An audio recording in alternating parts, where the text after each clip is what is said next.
Les saludo en nombre del Señor a quienes nos escuchan y ven estos programas de la Iglesia Israelita, deseando bendiciones para cada uno de ustedes. Que Dios les bendiga en sus vidas, en sus hogares, en sus proyectos. Ese es nuestro deseo. Pero también usted tiene que poner de su parte, pedirle al Señor que se manifieste en sus vidas. Pues Él nos enseña eso, que debemos pedir para que Él obre con nosotros. En esta oportunidad quisiera tocar a lo mejor un tema candente, el problema que hay en los dirigentes religiosos, pastores, obispos, que están acusados de violación, están acusados de corrupción, están acusados de enriquecimiento ilícito. Qué grave y qué doloroso es exponer esta situación. Y grave y doloroso porque cuando conocemos estas informaciones, muchos pierden la fe, muchos dejan o se alejan de los principios que han aceptado o creído por culpa, repito, de estos malos dirigentes. ¿Qué nos dice el Señor? Dice el Señor, nos previene Jesús, allí en Mateo 24, que vendrían falsos cristos, falsos profetas, falsos enseñadores, y para engañar, para, si es posible, aún a los escogidos. Entonces, claro, primero, como cristianos que servimos al Señor, analizar si nuestros dirigentes son verdaderos o son falsos. Y la forma de conocerlos también está establecido en la palabra del Señor. Allí el profeta decía que vendrían pastores, ministros que no se preocuparían del ganado, sino que se aprovecharían de él. Eso dice el profeta allí Ezequiel en su capítulo 34. Y eso se cumple en nuestros días. Cómo se generan, ¿no es cierto?, estos pastores, estos obispos, estos sacerdotes, que no cumplen lo que el Señor entonces ha establecido. Pero por eso el Señor nos previene que se levantarían estas personas y que no están cumpliendo el ministerio de Jesús.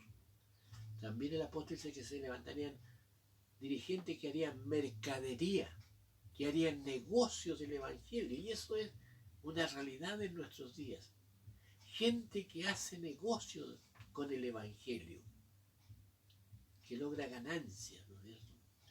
¿Qué nos dice entonces el Señor Jesús allí en el Evangelio de Mateos, el capítulo 10? Allí habla el Señor que Él es el buen pastor. Dice, yo soy el buen pastor y conozco mis ovejas, y las mías me conocen. Así como el Padre me conoce, yo conozco al Padre, así también mis ovejas me conocen. Y pongo, dice, mi vida por mis ovejas. Ese es el buen pastor, Jesús. Pero hay otro pastor. ¿Cuál es? El verso 12 dice, más el asalariado, y que no es de, más el asalariado, y que no es el buen pastor, en quien no son las ovejas, ve venir al lobo y las deja solas y huye, y el lobo las arrebata, ¿no es cierto?, y las dispersa. Entonces, hay un pastor, dice aquí en la Biblia, ¿no es cierto?, que es un pastor asalariado, o sea que se le paga, ¿no es cierto?, para que cuide las ovejas. Pero cuando está en peligro el rebaño, dice, este no se preocupa, huye, deja las ovejas solas. Eso dice aquí el Evangelio de San Juan, ¿no es cierto?, palabras del Señor Jesús. Entonces, un gran problema cuando se asume el ministerio o la dirección religiosa por interés a un sueldo y no para servir, como dice el Señor, que debemos servir gratuitamente. De gracia recibiste, dad de gracias. Ese es el principio del Evangelio. Y Pablo lo dice reiteradamente. En nada dice, usé de mi autoridad para ganar de las congregaciones de mis hermanos, sino ganancias, sino mis manos, dice, me han servido para servir al Señor. Entonces, ¿cuál es el problema? Repito, es porque no se cumple lo que dice la palabra del Señor.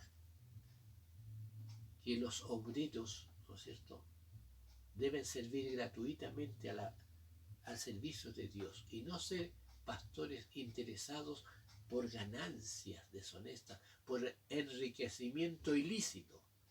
Eso no está autorizado por la palabra del Señor. Y quienes lo hacen están violando el principio de Dios.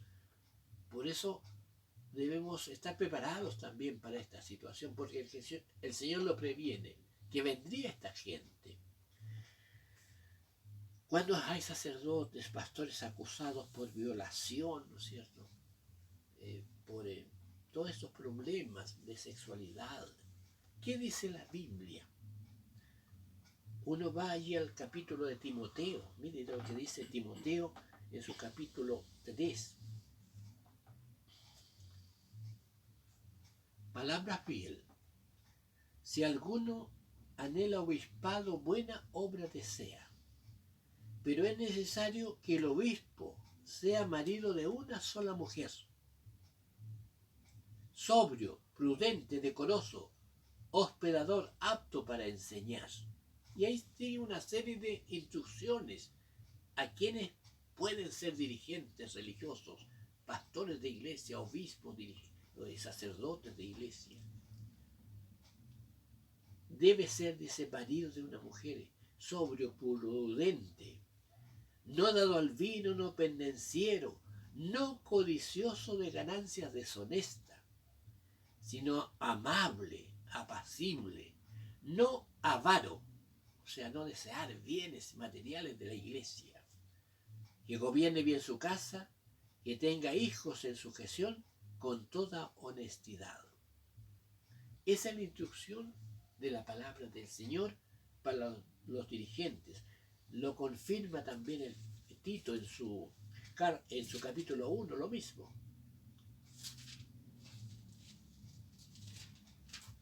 Dice allí el Señor,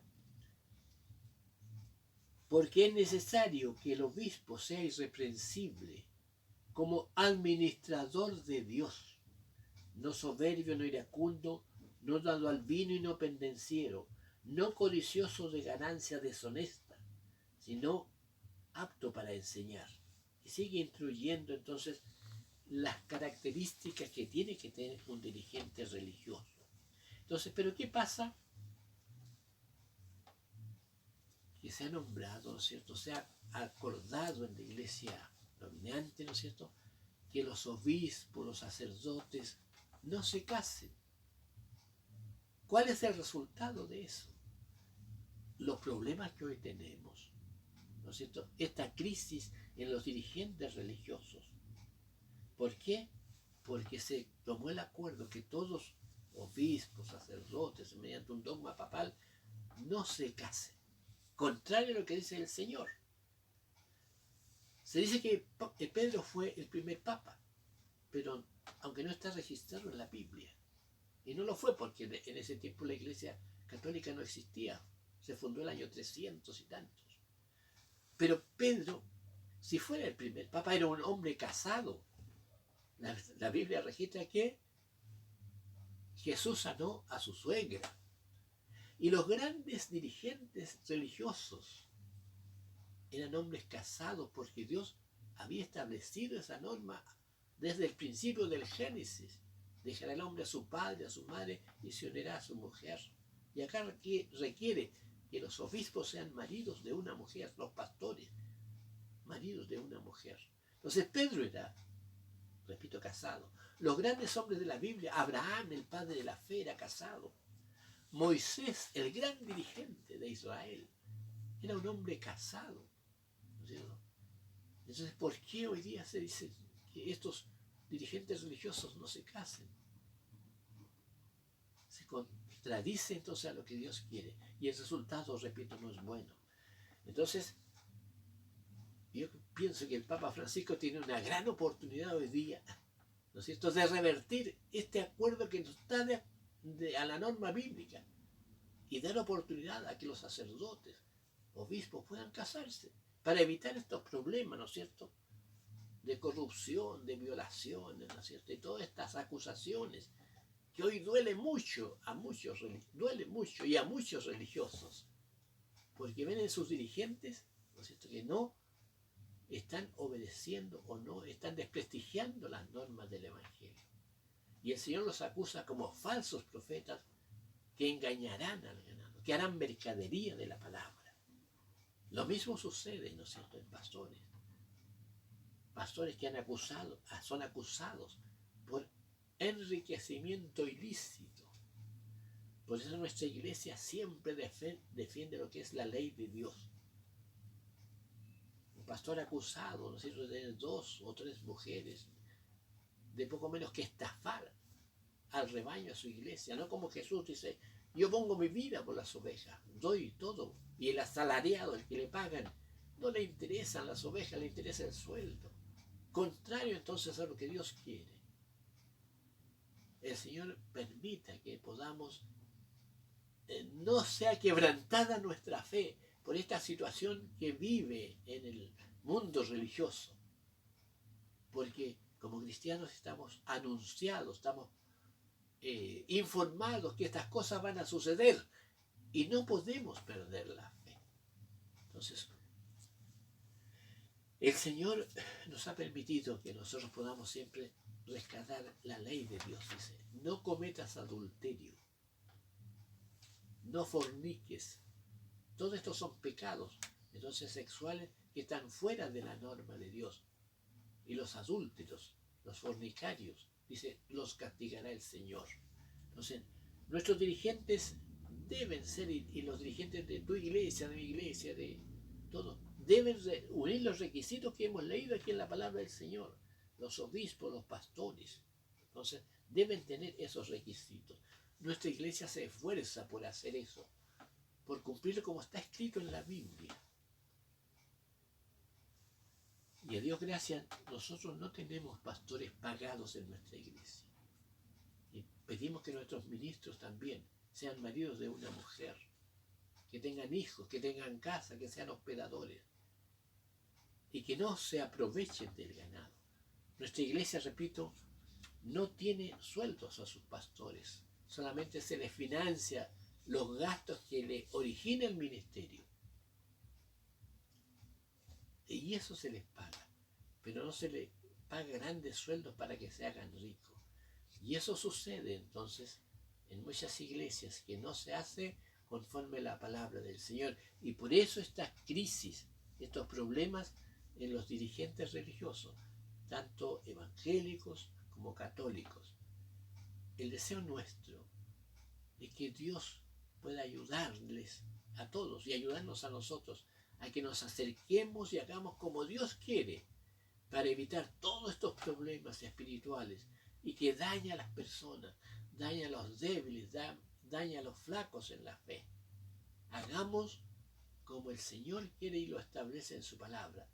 Ministros casados, ministros hospedadores, ministros que enseñen bien y que sean aptos para enseñar, entonces, y no ministros con otros intereses. El Señor nos bendiga y podamos siempre fortalecer nuestra fe. Y en el mundo sabemos también sucede lo mismo. Los grandes dirigentes políticos, sociales. ¿Por qué estos problemas? Porque también en ellos imperó la avaricia, la codicia, ¿no es cierto?, el aprovecharse de sus semejantes. Y este mal también ha llegado a nuestra iglesia y debemos evitarlo, debemos combatirlo. Ese es nuestro deseo y esa es nuestra oración. Que Dios nos bendiga una vez más en nuestro deseo.